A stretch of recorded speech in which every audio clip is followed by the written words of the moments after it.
Puso ko. Puso ko. Ano ga? Kamusta ka? Puso ko.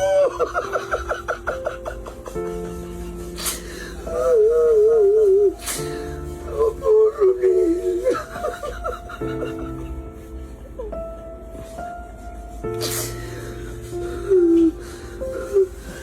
Kung hindi ko ikakalma ang dibdib ko. Abay, ayos ikaw. Baka ikaw ang samain, aba. Kahapon pag-uwi ko, sobrang sama ng bigat ng dibdib ko. Sobrang bigat ng dibdib ko, hindi ako makaya.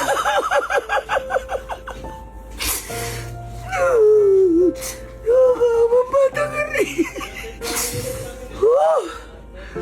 Oh, naku po, wala ng pinakamabigat. Promise, bro, sobrang bigat, sobrang bigat. Tutulungan natin ang bata nga rin. Talagang mabigat talaga. As in, mabigat. Ating tutulungan. Unay Diyos. Unay Diyos. Kahit pa paano bigyan natin ng liwanag ang kanilang pamilya, ang kanilang buhay. Unay Diyos. Ako'y ano? Ibig sabihin, nagtitiis ho kayo sa ilaw na aray. Sa buhay ng tao, mahalaga ang liwanag. Subalit may mga taong nabubuhay sa dilim at ang hirap ay kayang tiisin. Siya si Ronel, ang aking kapitbalay staff na may malalim na kwento. Kwentong mas mabigat pa kaysa inakala. Kung ano ba ang mga kailangan para mapakoryentehan na natin si Ronel. Akala ko ganoong kadali. Yun pala, may bubungad sa aming mas mabigat na kwentong ikinukubli sa ngiti ng aking staff. Yan! Tapos, may dala tayong McDo para sa iyong family. Oo, binili natin min siya ng ng 8 pieces chicken. Okay? Ituturo mo ko sa handaan, ha? Oo. God bless you.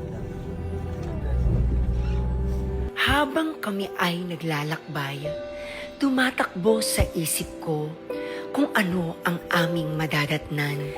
Dahil base sa kwento ni Ronel, ang nakatira sa kanilang tahanan ay ang kanyang kapatid na 9 na taong gulang, ang kanyang stepfather na 73 years old, at ang kanyang nanay na may sakit sa pag-iisip. Para bahay niyo. Ito? O sige, doon muna tayo kung saan pwede mag-park.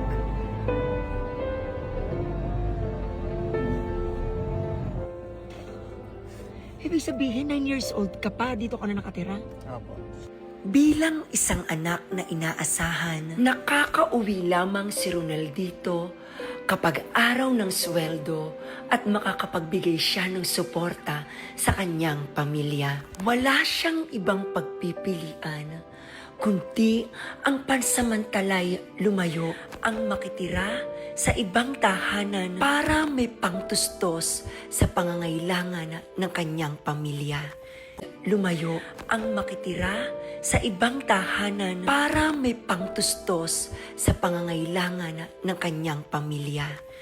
Ito ang tahanang bumungad sa amin na mas nagpabigat sa aming dibdib. Mas naunawaan ko ngayon kung bakit sobrang sipag ng aking kapitbalay staff. Dahil nagnanais siyang mabigyan ng liwanag ang kanilang madilim na tahanan. Tahanang nagiging silong ng kanyang mga mahal sa buhay.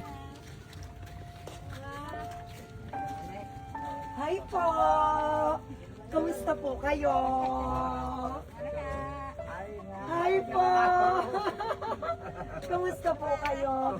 Meron po kaming kaunting pasalubong.